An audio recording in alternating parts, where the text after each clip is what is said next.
Hi friends, ಎಲ್ರಿಗೂ ನಮಸ್ಕಾರ. ಇವತ್ತಿನ ವಿಡಿಯೋ ಏನಪ್ಪ ಅಂತಂದರೆ ರೀಡ್ಸ್, REITES ರೀಡ್ಸ್. ರೀಡ್ಸ್ ಅಂತಂದರೆ ಏನಪ್ಪ ಅಂತಂದರೆ, ಈಗ ದೊಡ್ಡ ದೊಡ್ಡ ಸಿಟಿಗಳಲ್ಲಿ, ಈಗ ಬೆಂಗಳೂರು ಆಗಿರ್ಬೋದು, ಮುಂಬೈ ಆಗಿರ್ಬೋದು, ಹೈದ್ರಾಬಾದ್ ಆಗಿರ್ಬೋದು, ಚೆನ್ನೈ ಆಗಿರ್ಬೋದು, ಈ ಥರ ದೊಡ್ಡ ದೊಡ್ಡ ಸಿಟಿಗಳಲ್ಲಿ ದೊಡ್ಡ ದೊಡ್ಡ ಕಾಂಪ್ಲೆಕ್ಸ್ ಇರ್ತವೆ. ದೊಡ್ಡ ದೊಡ್ಡ ಕಾಂಪ್ಲೆಕ್ಸು, ದೊಡ್ಡ ದೊಡ್ಡ ಮಾಲ್ಗಳು, ಈ ಥರ ಇರುವಂಥ ಜಾಗನ ನೀವು ಒಂದು ಒಂದು ಅಮೌಂಟ್ ಕೊಟ್ಟು ನೀವು ಅದರಿಂದ ಪಾಲ್ದಾರದಂಗೆ, ಅಂದರೆ ನೀವು ಅದರಲ್ಲಿ ಶೇರ್ ತೊಗೊಂಡಂಗೆ, ಇದನ್ನು ರೀಡ್ಸ್ ಅಂತ ಕರೀತಾರೆ. ರೀಡ್ಸ್ ಯಾವ ಥರ ವರ್ಕ್ ಆಯ್ತದಪ್ಪ ಅಂತಂದರೆ, ಸಿಂಪಲಾಗಿ ಹೇಳ್ಬೇಕು ಅಂತಂದರೆ, ನೋಡಿ, ನೀವು ಒಂದು ಅಂಗಡಿ ಕಟ್ಟಿರ್ತೀರ, ಅಂಗಡಿಲಿ ಪ್ರತಿ ತಿಂಗಳು ಬಾಡಿಗೆ ತಗೋತಾ ಇರ್ತೀರ.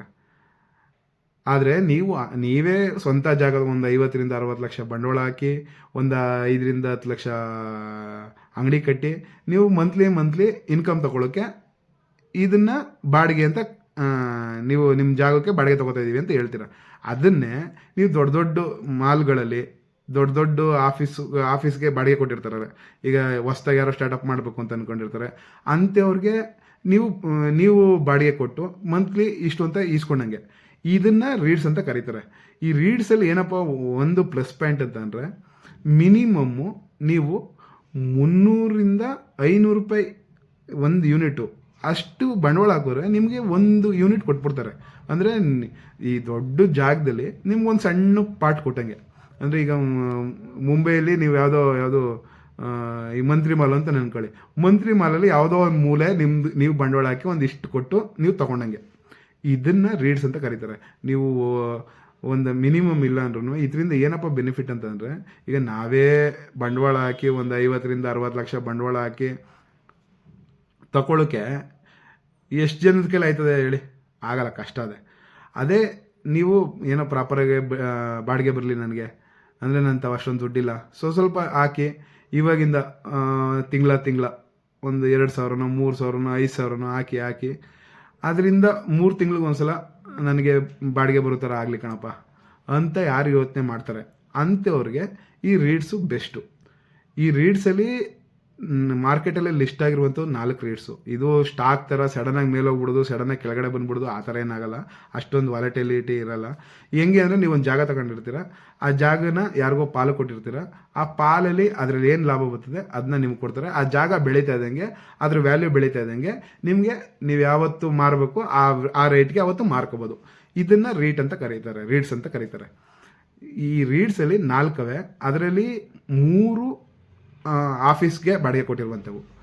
ಒಂದು ಇದು ಮಾಮೂಲಿ ಕಾಂಪ್ಲೆಕ್ಸ್ಗಳಿರ್ತಾವಲ್ಲ, ಯಾವುದೋ ಈಗ ಮಾಲ್ಗಳಿರ್ತಾವಲ್ಲ, ಮಾಲಿಂದ ಬಾಡಿಗೆ ಬರುವಂಥವು. ಟೋಟಲ್ಲು 3 ಆ ಥರವೇ, ಒಂದು ಈ ಥರದೇ. ಈ ಲಿಸ್ಟ್ ಆಗಿರೋದ್ರಲ್ಲಿ ನಾನು ನೆಕ್ಸ್ಟು ಎಕ್ಸ್ಪ್ಲೇನ್ ಮಾಡ್ತೀನಿ. ಫ್ರೆಂಡ್ಸ್, ನಾನೇನಾದರೂ ಈ ವಿಡಿಯೋಗೆ ಎಫರ್ಟ್ ಹಾಕಿದ್ದೀನಿ ಅಂತ ಅನಿಸಿದ್ರೆ, ನಿಮ್ಗೆ ಯಾವ್ದಾರ ಟೈಮಲ್ಲಿ ಅನಿಸಿದ್ರೆ ನನ್ನ ವಿಡಿಯೋಗೆ ಒಂದು ಸಣ್ಣ ಲೈಕ್ ಮಾಡಿ, ಒಂದು ಸಬ್ಸ್ಕ್ರೈಬ್ ಮಾಡ್ಕೊಳ್ಳಿ. ಈ ವಿಡಿಯೋನ ಕಂಟಿನ್ಯೂ ಮಾಡ್ತೀನಿ. ರೀಡ್ಸಲ್ಲಿ 4 ರೀಡ್ಸ್ ಅವೆ. ಆ 4 ರೀಡ್ಸ್ ಯಾವ್ಯಾವು ಅದ್ರ ಬಗ್ಗೆ ಎಕ್ಸ್ಪ್ಲೇನ್ ಮಾಡ್ತೀನಿ. ನೀವು ರೀಡ್ಸಲ್ಲಿ ಇದರಲ್ಲಿ ಏನಪ್ಪ ಬೆನಿಫಿಟ್ ಅಂತ ಅಂದರೆ, ಫಸ್ಟ್ ಆಫ್ ಆಲು ನೀವು ಆ ರೀಡ್ಸಿಂದ ಏನು ಡಿವಿಡೆಂಡ್ ಬರ್ತದೆ, ಆ ಡಿವಿಡೆಂಡ್ಗೆ ಯಾವುದೇ ರೀತಿ ಟ್ಯಾಕ್ಸ್ ಕಟ್ಟುವಂಗಿಲ್ಲ. ಸಿಂಪಲ್ ಹೇಳ್ತಾಯಿದ್ದೀನಿ, ಅದಕ್ಕೆ ಯಾವುದೇ ರೀತಿ ಟ್ಯಾಕ್ಸ್ ಇಲ್ಲ. ನೀವು ಆ ರೀಡ್ಸ್ನ ಮಾರ್ತಿರಲ್ಲ, ಅದಕ್ಕೆ 1 ವರ್ಷದ ಒಳಗಡೆ ಮಾರಿದ್ರೆ ಒಂದು 16 ರಿಂದ 17% ಇರ್ತದೆ. 1 ವರ್ಷದ ಮೇಲೆ ಮಾರಿದ್ರೆ ಸ್ಟಾಕ್ ಮಾರ್ಕೆಟ್ ಥರ 12.5% ಆ ಥರ ಟ್ಯಾಕ್ಸ್ ಇರ್ತದೆ. ಈ ಥರ ವರ್ಕ್ ಆಗುವಂಥದ್ದನ್ನ ಈಗ ಸುಮಾರು ಜನಕ್ಕೆ, ಈಗ ನೀವೇ ಬಂಡವಾಳ ಹಾಕ್ಬಿಟ್ಟು ಒಂದು 50 ರಿಂದ 60 ಲಕ್ಷ ಬಂಡವಾಳ ಹಾಕ್ಬಿಟ್ಟು ನೀವೆಲ್ಲರೂ ಸೈಡ್ ತೊಗೊಂಡು ಅಂಗಡಿ ಕಟ್ಟಿ ಬಾಡಿಗೆ ತಗೊಳ್ಳೋಕ್ಕೆ ಯಾರು ಕೆಪಾಸಿಟಿ ಇದ್ದರೆ ಈ ವಿಡಿಯೋನ ನೋಡಬೇಡಿ, ಇಲ್ಲಿಗೆ ಕಟ್ ಮಾಡಿಬಿಟ್ಟು ಒಂದು ಡಿಸ್ಲೈಕ್ ಮಾಡಿಬಿಟ್ಟು ಹೋಗ್ಬಿಡಿ. ಯಾರು ದುಡ್ಡಿಲ್ಲದೆ ಇರುವಂಥವ್ರು, ಸಣ್ಣ ಪುಟ್ಟ ನಮ್ಮಂಥ ಮಿಡಲ್ ಕ್ಲಾಸ್ ಅಂಥವ್ರು ಇದ್ದರೆ ಈ ವಿಡಿಯೋನ ಪೂರ್ತಿಯಾಗಿ ನೋಡಿ. ನಾನು ಏನಾದ್ರು ಈ ವಿಡಿಯೋಗೆ ಎಫರ್ಟ್ ಹಾಕಿದ್ದೀನಿ ಅಂತ ಅಂದರೆ ನನ್ನ ವಿಡಿಯೋಗೆ ಒಂದು ಲೈಕ್ ಮಾಡಿ.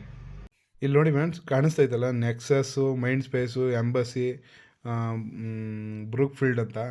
ಈ ಫಸ್ಟ್ ಒನ್ ಆಯ್ತಲ್ಲ, ನೆಕ್ಸಸ್ ಆಯ್ತಲ್ಲ, ಇದು ಕಮರ್ಷಿಯಲ್ಲು. ಯಾವುದು ಇದರಿಂದ, ಯಾವುದು ಕಾಂಪ್ಲೆಕ್ಸು ಮತ್ತು ಮಾಲ್ಗಳಿಂದ ಇದು ರೆಂಟಲ್ ಇನ್ಕಮ್ ಬರ್ತದೆ. ಯಾವುದು ನೆಕ್ಸಸ್ಸು. ಇದರಲ್ಲಿ ಡಿವಿಡೆಂಡ್ ಈಲ್ಡ್ ಎಷ್ಟಾಯ್ತಪ್ಪ ಅಂತಂದರೆ, ನಿಮ್ಮದು 159 ರೂಪಾಯಿಗೆ ಪ್ರತಿ 3 ತಿಂಗಳಿಗೊಂದು ಒಂದ್ಸಲ ನೋಡಿ. ಡಿವಿಡೆಂಡ್ ಈಲ್ಡ್ ಅಂತ ಕಾಣಿಸ್ತೈತಲ್ಲ ಇಲ್ಲಿ, EPS ಕೆಳಗಡೆ ಡಿವಿಡೆಂಡ್ ಈಲ್ಡು ಅಂತ ಕಾಣಿಸ್ತೈತಲ್ಲ, ಇಲ್ಲಿ ₹3.96 ಪ್ರತಿ ತಿಂಗಳು. ನಿಮ್ದು 159 ರೂಪಾಯಿಗೆ 3 ತಿಂಗಳಿಗೊಂದ್ಸಲ ₹4 ಡಿವಿಡೆಂಡ್ ಕೊಡ್ತಾರೆ ಒಂದು ಯೂನಿಟ್ಗೆ. ನೀವು 1,00,000ಕ್ಕೆ ₹4,000 ಅಷ್ಟು ಕೊಡ್ತಾರೆ. ₹1,00,000ಗೆ ₹4,000 ಕೊಡ್ತಾರೆ. ಇದರಲ್ಲಿ ನೋಡಿ ಲಾಸ್ಟ್ 1 ಇಯರಿಂದ 16% ರಿಟರ್ನ್ ಬಂದೈತೆ. ಲಾಸ್ಟ್ 1 ಇಯರಿಂದ 16% ರಿಟರ್ನ್ ಬಂದೈತೆ. ಇದನ್ನು ಇದರಲ್ಲಿ ಏನಪ್ಪ ನೆಗೆಟಿವ್ ಅಂತ ಅಂದರೆ, ನೀವು ಬೈ ಮಾಡಬೇಕಾದ್ರೆ ಯಾವಾಗಲೂ ಅಷ್ಟೇ ಮಾರ್ಕೆಟ್ ಆರ್ಡ್ರನ್ನ ಹಾಕಬೇಡಿ.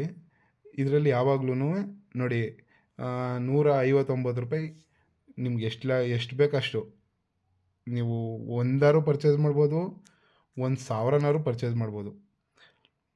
ನೀವು ಯಾವಾಗಲೂ ಅಷ್ಟೇ ಲಿಮಿಟ್ ಆರ್ಡ್ರ್ ಹಾಕಿ. ಇದರಲ್ಲಿ ಸ್ವಲ್ಪ ಲಿಕ್ವಿಡಿಟಿ ಸಮಸ್ಯೆ ಐತೆ. ಇವಾಗ ಒಂದು 5-6 ವರ್ಷದಿಂದ ಬಂದೈತೆ, ಇನ್ನೂ ಅಷ್ಟೊಂದು ಜನಕ್ಕೆ ಗೊತ್ತಿಲ್ಲ. ಇವಾಗ ನೀವು ಪರ್ಚೇಸ್ ಮಾಡಬೇಕು ಅಂತ ಅಂದರೆ ನೀವು ಈ ಥರ ಲಿಮಿಟ್ ಆರ್ಡ್ರಲ್ಲೇ ಪರ್ಚೇಸ್ ಮಾಡಿ. ಮತ್ತು ಈ ಮಿನಿಮಮ್ ಇಲ್ಲ ಅಂದ್ರೂ ಒಂದು ವರ್ಷ 2 ವರ್ಷ ಈ ಥರ ಅದರಿಂದ ಏನೇನು ಪ್ರಾಪರ್ ಡಿವಿಡೆಂಡ್ ಬರ್ತದೆ ಅದನ್ನೆಲ್ಲ ಅಬ್ಸರ್ವ್ ಮಾಡಿ. ಒಂದು ಸ್ವಲ್ಪ ನೀವು ಅನಾಲಿಸಿಸ್ ಮಾಡಿ. ಯಾರು ಸೆಬಿ ರಿಜಿಸ್ಟರ್ ಅಡ್ವೈಸರ್ ಇದ್ದರೆ ಅವ್ರ ಹತ್ರ ಹೋಗಿ ಕಾಂಟ್ಯಾಕ್ಟ್ ಮಾಡಿ. ನಾನು ಸೆಬಿ ರಿಜಿಸ್ಟರ್ ಅಡ್ವೈಸರ್ ಅಲ್ಲ, ನಾನು ಅದಕ್ಕೆ ಮುಂಚೆನೇ ಹೇಳ್ತಾಯಿದ್ದೀನಿ, ನಾನು ಯಾವುದೇ ಹೇಳ್ದನ್ನು ಬೈಸೆಲ್ಲಾಗಿ ತೊಗೋಬೇಡಿ. ನಾನು ಎಜುಕೇಷನ್ ಪರ್ಪಸ್ಸಿಂದ ಹೇಳ್ತಾಯಿದ್ದೀನಿ. ಮತ್ತು ಇದು ಕಮರ್ಷಿಯಲ್ಲು. ಮತ್ತು ಈ ಮೈಂಡ್ ಸ್ಪೇಸು ಮತ್ತು ಎಂಬಸಿ ಮತ್ತು ಬ್ರೂಕ್ ಫೀಲ್ಡ್ ಐತಲ್ಲ, ಇದು ಮೈಂಡ್ ಸ್ಪೇಸ್ ಐತಲ್ಲ ₹490. ಇದರಲ್ಲಿ ಇನ್ನೊಂದು ಏನು ನೋಡಬೇಕಪ್ಪ ಅಂತಂದರೆ NAV ನೋಡಬೇಕು. ನೋಡಿ ಇದರಲ್ಲಿ ಡಿವಿಡೆಂಡ್ ಈಲ್ಡು ₹3, ₹490 ನಿಮ್ಮದು. ಇದಕ್ಕೆ ಪ್ರತಿ 3 ತಿಂಗಳಿಗೊಂದ್ಸಲ ₹3 ಒಂದು ಯೂನಿಟ್ಗೆ ₹3.40 ಅಷ್ಟು ಕೊಡ್ತಾರೆ. ಅದರಲ್ಲಿ ಮೈಂಡ್ ಸ್ಪೇಸಲ್ಲಿ. ಎಂಬಸಿಲಿ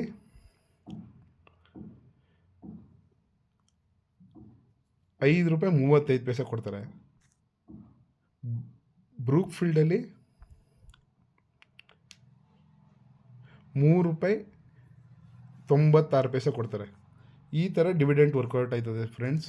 ಇದ್ರ ಜೊತೆಗೆ ನೀವು ಇದು ಲಾಸ್ಟ್ ಒನ್ ಐತಲ್ಲ, ಇದು ಲಾಸ್ಟ್ ಒನ್ನು ಮಿನಿಮಮ್ ₹10 ಲಕ್ಷ ಮೇಲೆ. ಇದನ್ನು ಬಿಟ್ಬಿಡಿ. ಈ 4 ಐತಲ್ಲ, ಈ 4ರಲ್ಲಿ ನನ್ನ ಪ್ರಕಾರ ಈ 4 ಚೆನ್ನಾಗೈತೆ. ಈ 4ರಲ್ಲಿ ಒಂದೊಂದಕ್ಕೆ ₹1,000ದಂಗೆ ₹4,000 ಹಾಕ್ಕೊಳ್ಳಿ. ಡಿವಿಡೆಂಟ್ ಯಾವ್ದು ಜಾಸ್ತಿ ಬರ್ತದೆ ಅದನ್ನು ನೋಡಿಕೊಂಡು ನೀವು ಯಾರು ಸ್ವಲ್ಪ ಇದ್ರ ಬಗ್ಗೆ ನೆಕ್ಸ್ಟ್ ವೀಡಿಯೋ ಮಾಡಿ ಅಂತ ನಾನು ವೀಡಿಯೋ ಮಾಡ್ತೀನಿ. ಇಲ್ಲ ಅಂತ ಅಂದರೆ ನೀವು ಇವು 4ಕ್ಕೆ ₹1,000 ಇದ್ದಾರೆ. ಒಂದಕ್ಕೆ ಇವು 3 ಆಫೀಸವು, ಇವು ಒಂದು ಕಮರ್ಷಿಯಲು. ಇದರಲ್ಲಿ ಯಾವ್ದಾರ ಒಂದು ಸೆಲೆಕ್ಷನ್ ಮಾಡಿಕೊಂಡು ಈ ಬೈಸೆಲ್ಲಾಗಿ ತೊಗೋಬೇಡಿ. ನೀವು ನಾನು ಏನು ಬರ್ತದೆ ಅದನ್ನು ಹೇಳ್ತಾಯಿದ್ದೀನಿ ನಿಮಗೆ. ಈ ಮೈಂಡ್ ಸ್ಪೇಸು ಇಲ್ಲ ಎಂಬಸಿ, ಇವೆರಡರಲ್ಲಿ ಯಾವ್ದಾರು ಒಂದು ಸೆಲೆಕ್ಷನ್ ಮಾಡ್ಕೊಳ್ಳಿ. ಬ್ರೂಕ್ ಫೀಲ್ಡ್ 3ರಲ್ಲಿ ಯಾವ್ದಾರು ಒಂದು ಸೆಲೆಕ್ಷನ್ ಮಾಡ್ಕೊಳ್ಳಿ. ಒಂದು ಕಮರ್ಷಿಯಲ್ಲು ಪ್ರಾಪರ್ಟಿ ಅನ್ನೋ ಥರ ಈ ನೆಕ್ಸಸ್ ಒಂದು ಸೆಲೆಕ್ಟ್ ಮಾಡ್ಕೊಳ್ಳಿ. ಇದರಲ್ಲಿ ಏನೇನು ನೋಡಬೇಕಪ್ಪ ಅಂತ ಅಂದರೆ, ನೀವು ಈಗ screener.com ಹೋಗಬೇಕು. ಅದರಲ್ಲಿ NAV ಅಂತ ಇರ್ತದೆ. ಆ NAV ಎಷ್ಟದೆ, ಈಗ ಎಂಬಸಿ ಅಂತ ನೆನ್ಕೊಳ್ಳಿ. ಎಂಬಸಿಲಿ ₹435 ಐತೆ. ಇದು ಯಾವಾಗಲೂ ಡಿಸ್ಕೌಂಟಲ್ಲಿ ಟ್ರೇಡ್ ಆಯ್ತಾ ಇರ್ತದೆ. ಈಗ ಎಂಬಸಿದು ₹435 ಐತೆ. ನೋಡುವ ಒಂದು ಸಲ ಇದರಲ್ಲಿ ಎಷ್ಟು ಟ್ರೇಡ್ ಆಯ್ತದೆ ಅಂತ ಒಂದು ಸಲ ನೋಡ್ಬಿಟ್ಟು ಹೇಳ್ತೀನಿ ನಾನು. ನೋಡಿ REIT ಅಂತ ಹೊಡೆದ್ರೆ ಎಂಬಸಿ ಫಸ್ಟ್ ಒನ್ನೇ ಬರುತ್ತೆ ನೋಡಿ. ಓಪನ್ ಮಾಡಿಕೊಂಡ್ರೆ 41,290 ಕೋಟಿ ಮಾರ್ಕೆಟ್ ಕ್ಯಾಪು. ಸ್ವಲ್ಪ ನೀವು ಹಂಗೆ ಕೆಳಗಡೆ ಬಂದರೆ ಲಾಸ್ಟು ಫುಲ್ ಕೆಳಗಡೆ ಬಂದುಬಿಡಿ. ಫುಲ್ ಕೆಳಗಡೆ ಬಂದರೆ ಇಲ್ಲಿ TTP ಅಂತ ಇರ್ತದೆ. ಇದನ್ನು ಓಪನ್ ಮಾಡ್ಕೊಳ್ಳಿ. ಇದನ್ನು ಓಪನ್ ಮಾಡಿಕೊಂಡ್ರೆ ಅದರದ್ದು NAV ಅಂತ ಸಿಗ್ತದೆ. NAV ಎಷ್ಟದೆ ಅಂತ ನೋಡ್ತೀನಿ ಒಂದು ಸೆಕೆಂಡು. ಹಂಗೆ ಕೆಳಗಡೆ ಬಂದರೆ NAV ಅಂತ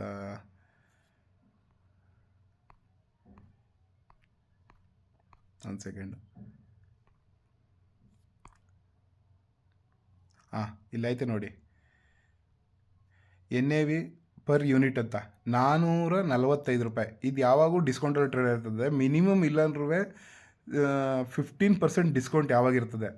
ಆ ಟೈಮಲ್ಲಿ ನೀವು ಪರ್ಚೇಸ್ ಮಾಡಿದ್ರೆ ನೀವು ಸ್ವಲ್ಪ ಜಾಸ್ತಿ ಲಾಭ ಮಾಡ್ಬೋದು. ಇಲ್ಲೈತೆ ನೋಡಿ, NAV ಪರ್ ಯೂನಿಟ್ ಅಂತ ಐತಲ್ಲ, ಇಲ್ಲಿ ಇದು ನೋಡಿ ₹445 ಐತೆ NAV.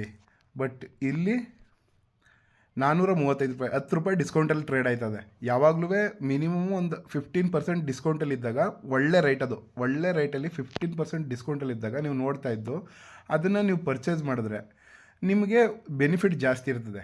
ಇದು ಒಂದು ನಾನು ಪರ್ಸ್ನಲ್ಲಾಗಿ ಏನಾದ್ರು ಪರ್ಚೇಸ್ ಮಾಡಿದ್ರೆ 15%, ಈಗ ₹435ಗೆ 15% ಡಿಸ್ಕೌಂಟ್ ಅಂತಂದರೆ ಈಗ ₹445 ಐತಲ್ವ, ಇಲ್ಲಿ ₹445 ಐತೆ ಪರ್ NAV ಪರ್ ಯೂನಿಟ್ ₹445.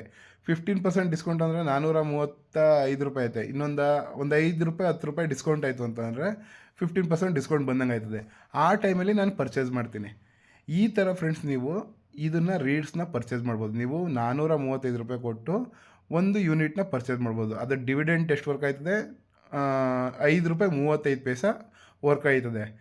ನೀವು ಪ್ರತಿ 3 ತಿಂಗಳಿಗೊಂದ್ಸಲ ನಿಮ್ಮದು ಒಂದು ಯೂನಿಟ್ಗೆ ₹5.35 ಬರ್ತದೆ. ಅದಕ್ಕೆ ಯಾವುದೇ ರೀತಿ ಟ್ಯಾಕ್ಸ್ ಕಟ್ಟುವಂಗಿಲ್ಲ ನೀವು. ಈ ರೀತಿ ರೇಟ್ಸು ವರ್ಕೌಟ್ ಆಯ್ತದೆ. ಅದರಿಂದ ಹೇಳ್ತಾ ಇದ್ದೀನಿ ಫ್ರೆಂಡ್ಸ್, ಇದು ರೀಡ್ಸ್ ಬಗ್ಗೆ ಸ್ವಲ್ಪ ಜನಕ್ಕೆ ಗೊತ್ತಿರ್ಬೋದು, ನಾವು ಹೊಸ್ದಾಗೆ ನಮ್ಮ ಗೊತ್ತಿಲ್ಲದೇನೂ ಇರ್ಬೋದು. ಇದನ್ನು ಒಂದು ಸಲ ಬೈಸೆಲ್ಲಾಗಿ ಯಾರೂ ತೊಗೋಬೇಡಿ. ಒಂದು ಸಲ ನೀವು ಓನ್ ಅನಾಲಿಸಿಸ್ ಮಾಡಿ, ಅಥವಾ ಯಾರೋ ಸಬಿ ರಿಜಿಸ್ಟರ್ ಇದ್ದರೆ ಅವ್ರನ್ನ, ಇದು ಆಲ್ರೆಡಿ ಸಬಿ ಇದಕ್ಕೆ ಅಪ್ರೂವಲ್ ಮಾಡಿ ಇದು ಈಕ್ವಿಟಿ ತೊಗೊಬರ್ಬೇಕು ಅಂತ ಮಾಡ್ತಾರೋ, ಅದರಿಂದ ಜಾಸ್ತಿ ಆಯ್ತದೆ. ಇದು ಯಾವಾಗೂ ಹಿಂಗೆ ವರ್ಷದಿಂದ ವರ್ಷಕ್ಕೆ 16%, 19%, 20% ಮೇಲೆ ಹೋಯ್ತದೆ ಅಂದರೆ ಹೋಗಲ್ಲ.